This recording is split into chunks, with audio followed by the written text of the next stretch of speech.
மதுரையில் நோக்கி உங்கள் குரலா நாடாளுமன்றத்தில் ஒலிக்க அறிவால் சுத்திய நட்சத்திரம் சின்னத்தில் உங்கள் வாக்குகளை வழங்கணும். அடுத்து சிவகங்கை நாடாளுமன்ற தொகுதியில்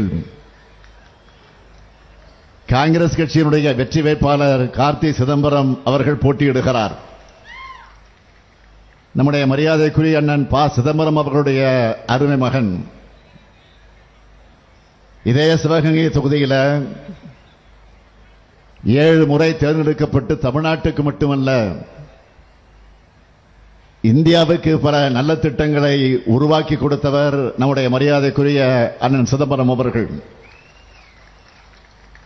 இந்திய பொருளாதாரத்தை தூக்கி நிறுத்திய பொருளாதார அறிஞர். அது மட்டுமல்ல, இந்த தேர்தலில் இந்தியாவின் கதாநாயகனாக இருக்கும் காங்கிரஸ் தேர்தல் அறிக்கையை தயாரித்தவர். அவர் வழியில் பணியாற்றி வரக்கூடிய கார்த்தி சிதம்பரம் அவர்கள் பொருளாதாரத்தை எளிய மக்களோடு மொழியில் விளக்கக்கூடிய ஆற்றல் பெற்றவர். திராவிட மாடல் அரசின் திட்டங்களால் கடைக்கோடி மக்களும் எப்படி பயனடைகிறான்னு அவர் பிரச்சாரம் செய்கிற வீடியோ இப்ப சமூக வலைதளங்கள்ல வைரல். கார்த்தி சிதம்பரம் சிவகங்கை மக்களோட குரலா நாடாளுமன்றத்தில் ஒலிக்க கை சின்னத்தில் உங்கள் வாக்குகளை வழங்கணும். இந்தியா கூட்டணியினுடைய இந்த 2 வேட்பாளர்கள் சு. வெங்கடேசன் அவர்களையும் கார்த்தி சிதம்பரம் அவர்களையும் மீண்டும் இந்த முறை கடந்த தேர்தலை விட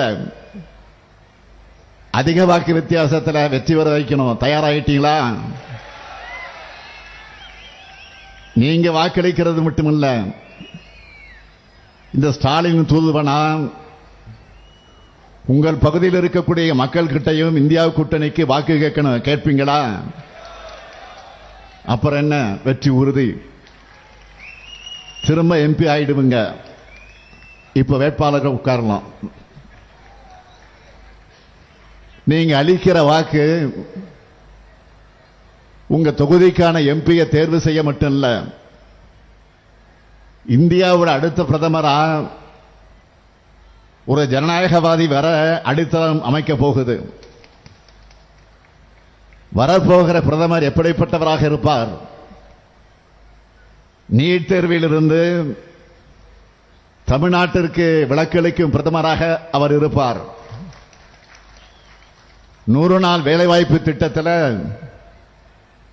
நாளொன்றுக்கு 400 ரூபாய் கொடுக்கும் பிரதமராக இருப்பார். விவசாயிகளுக்கு குறைந்தபட்ச ஆதார விலை கொடுக்கக்கூடிய பிரதமராக இருப்பார். சமூக நீதி மேல உண்மையான அக்கறையோடு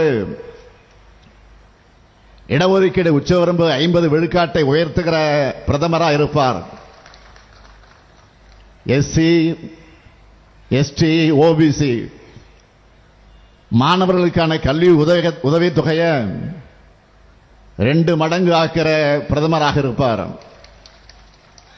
மொத்தத்தில் இந்திய ஜனநாயகத்தை, அரசியல் சட்டத்தை, மதச்சார்பின்மைய, சமூக நீதியை மதிக்கிற பிரதமராக இருப்பார். ரொம்ப முக்கியமா தமிழ்நாட்டோட வளர்ச்சிக்கு உற்ற துணையாகவும் தமிழ் மக்கள் மீது உண்மையான பாசம் கொண்டவராக இந்தியா கூட்டணியுடைய பிரதமர் ஆட்சி செய்வார். இன்னும் ஒரே வரியில் சொல்லணும்னா, இப்ப இருக்கக்கூடிய பிரதமர் மாதிரி நிச்சயம் இருக்க மாட்டார். 10 ஆண்டு காலமா தமிழ்நாட்டு மக்களை மதிச்சு தமிழ்நாட்டுக்குன்னு எந்த சிறப்பு திட்டத்தையும் செஞ்சு கொடுக்காத பிரதமர் மோடி இப்போ வாக்கு கேட்டு தமிழ்நாட்டுக்கு வந்திருக்கிறார். தமிழ்நாட்டுக்கு சிறப்பு திட்டங்களை செஞ்சு கொடுத்துட்டு வந்திருக்கிறாரா? இல்ல. இங்க பக்கத்து மாவட்டங்கள்ல வெள்ளத்தில் தவிச்சாங்கல, அவங்களுக்கு உதவி பண்ணிட்டு வந்திருக்கிறாரா? இல்ல.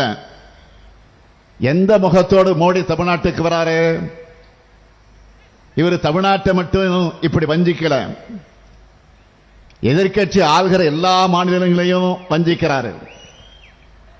பக்கத்து மாநிலம் கேரளாவில் மக்கள் நல திட்டங்களுக்கு கடன் வாங்க கூட உச்சநீதிமன்றத்திற்கு போற நிலையை உருவாக்கி இருக்கிறார். கர்நாடகாவும் வறட்சி நிவாரணம் கேட்டு உச்சநீதிமன்ற கதவுகளை தட்டியிருக்காங்க.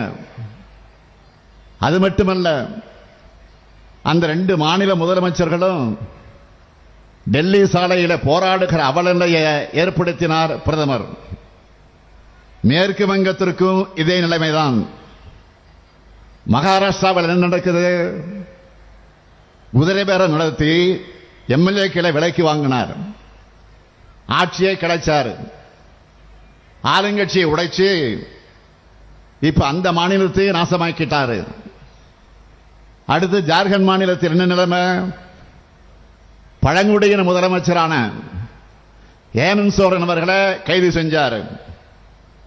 டெல்லியும் பஞ்சாப்லையும் என்ன பண்ணாரு?